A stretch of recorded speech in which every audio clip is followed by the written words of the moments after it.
Bismillahirrahmanirrahim. Assalamualaikum warahmatullahi wabarakatuh. Alhamdulillah rabbil alamin alladzi ahyana ba'dama amatana wa ilaihi nusyur. Asyhadu an la ilaha illallah wahdahu la syarikalah wa asyhadu anna Muhammadan abduhu wa rasuluhu la nabiyya ba'dah. Hadirin kaum muslimin muslimat jamaah TV dakwah Al-Serui yang berbahagia. Segala puji bagi Allah, zat yang telah memberikan kesempatan hidup kepada kita. Mudah-mudahan dengan umur yang sisa Allah berikan, terus memberikan kekuatan kepada kita untuk meningkatkan kualitas iman takwa kita kepada Allah Subhanahu wa taala. Sebab bekal terbaik tatkala kita kembali menghadap Allah adalah ketika kita mempunyai modal yang kuat terkait dengan iman dan takwa kita. Salawat teriring salam semoga senantiasa tercurah limpahkan kepada junjungan kita Rasulullah Muhammad sallallahu alaihi wasallam, keluarga, sahabat, dan insyaallah sampai kepada umat Rasul Muhammad sallallahu alaihi wasallam yang selalu senantiasa istiqamah menjalankan apa yang diperintahkan Rasulullah Muhammad sallallahu alaihi wasallam, meninggalkan apa yang dilarang oleh baginda Rasulullah Muhammad sallallahu alaihi wasallam. Hadirin kaum muslimin yang sama dirahmati dan dimuliakan Allah. Dari Abu Qatadah Al-Ansari, dia berkata, "Wa su'ila an saumi yawma Arafah faqal." Nabi sallallahu alaihi wasallam ditanya tentang apa keutamaan daripada melaksanakan puasa Arafah. Maka Nabi sallallahu alaihi wasallam menjawab, "Yukaffiru sannatal madiyah wal baqiyah." Bahwa orang yang melaksanakan puasa bertepatan dengan hari Arafah, maka sesungguhnya puasa itu akan menghapuskan dosanya tahun yang lalu dan tahun yang akan datang. Kemudian Nabi ditanya lagi, "Wasu'ila an saumi yaumu Asyura." Lalu apa keuntungan daripada orang yang bertemu dengan bulan Asyura, bulan Muharram, kemudian dia melaksanakan puasa di bulan tersebut? Maka Nabi sallallahu alaihi wasallam bersabda, "Yukaffiru sannatal madiyah."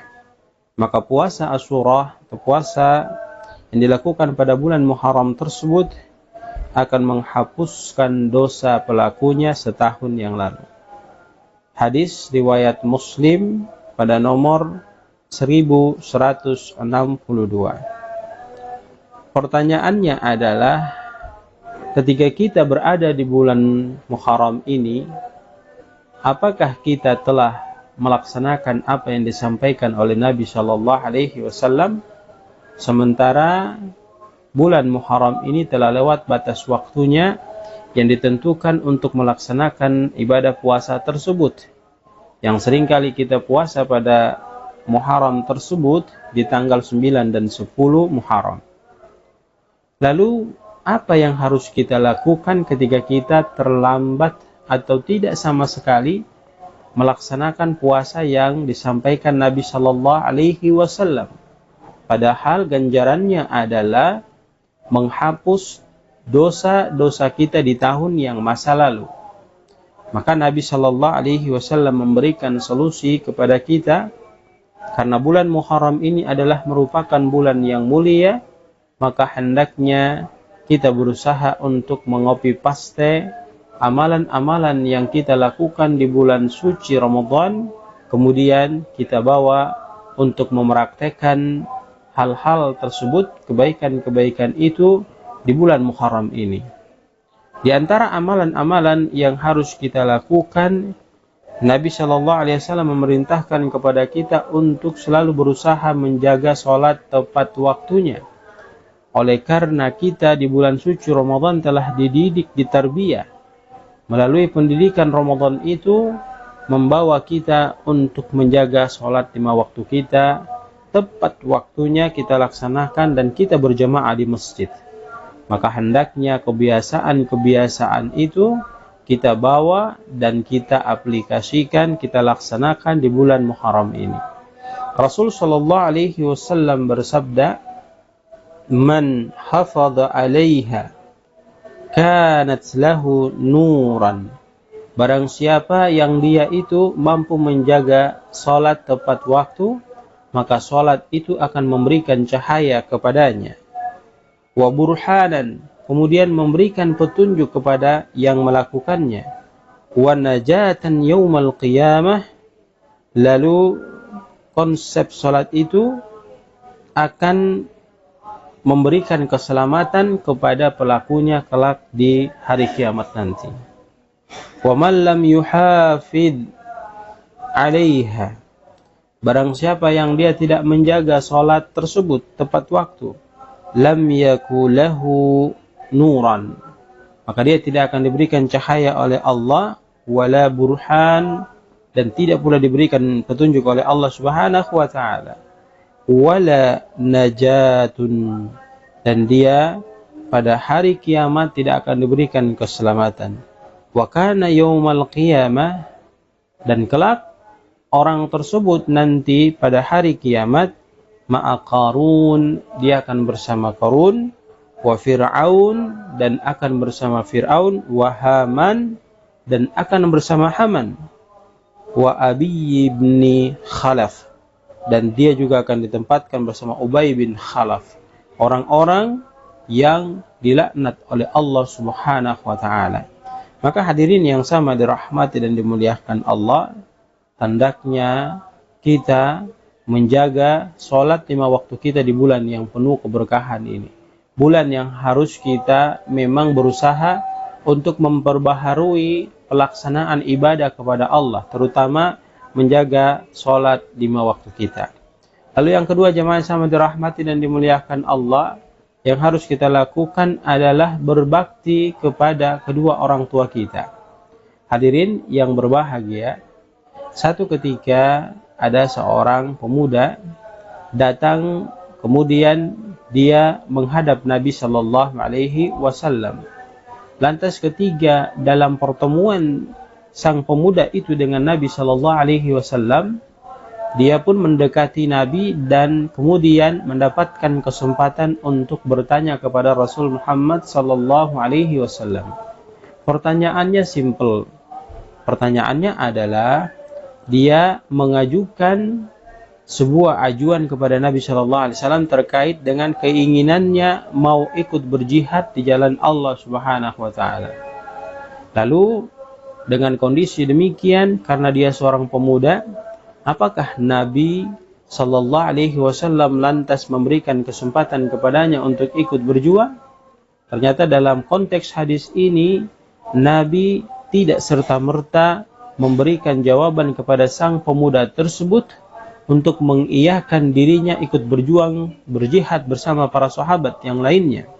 Namun ada hal menarik yang Nabi tanyakan kepada sang pemuda tersebut. Apa pertanyaan hal menarik tersebut kepada pemuda itu? Nabi katakan kepada sang pemuda tersebut, apakah ibumu masih hidup? Apakah orang tuamu masih hidup? Maka sang pemuda itu pun menjawab, sesungguhnya orang tuaku masih hidup. Maka tidak terlalu banyak bertele-tele, Nabi Shallallahu Alaihi Wasallam memerintahkan dirinya untuk kembali ke rumahnya, lantas menjaga orang tuanya.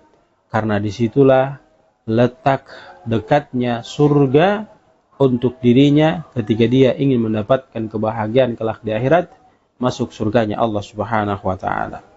Sehingga ini diabadikan oleh Allah Subhanahu wa taala di dalam Al-Qur'an yang Allah kisahkan dan Allah perintahkan kepada kita. Quran surat An-Nisa ayat 36, Allah berfirman, A'udzu billahi minasyaitonir rajim, wa'budullaha wa la tusyriku bihi syai'an wa bil walidaini ihsana.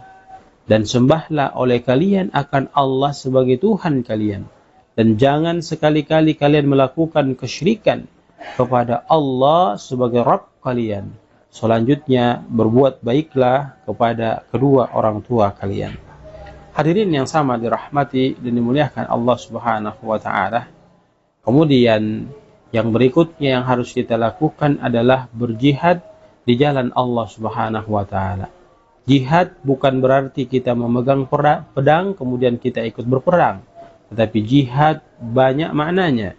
Di antaranya kita memaksa diri kita untuk menjaga sholat 5 waktu, kita memaksa diri kita untuk berbakti kepada orang tua, kita memaksa diri kita untuk belajar agama, kita memaksa diri kita dan keluarga kita untuk taat pada peraturan Allah, menjalankan segala perintah Allah, menjauhi segala larangan-larangan Allah Subhanahu wa taala. Karena sesungguhnya hal-hal yang baru saja kita dengarkan adalah merupakan jihad yang memang dan harus kita lakukan dalam mengisi sisa kehidupan kita. Meskipun dalam tanda petik bahwa jihad yang sesungguhnya adalah ketika kita mengangkat pedang kita kemudian membela agama kita tatkala agama kita dihina, dicerca oleh orang lain yang memang harus kita bela dengan jihad yang benar-benar diperintahkan oleh Allah dan Rasulnya untuk kita lakukan. Hadirin kaum muslimin jamaah yang sama dirahmati dan dimuliakan Allah, mudah-mudahan Allah memberikan kekuatan kepada kita untuk mampu melakukan 3 perkara di bulan yang penuh keberkahan ini. Yang pertama, kita berusaha untuk menjaga ibadah sholat 5 waktu kita tepat pada waktunya. Kemudian yang kedua, kita berusaha untuk berbakti kepada kedua orang tua kita. Dan yang ketiga, kita berjihad di jalan Allah dengan berbagai hal yang harus kita lakukan.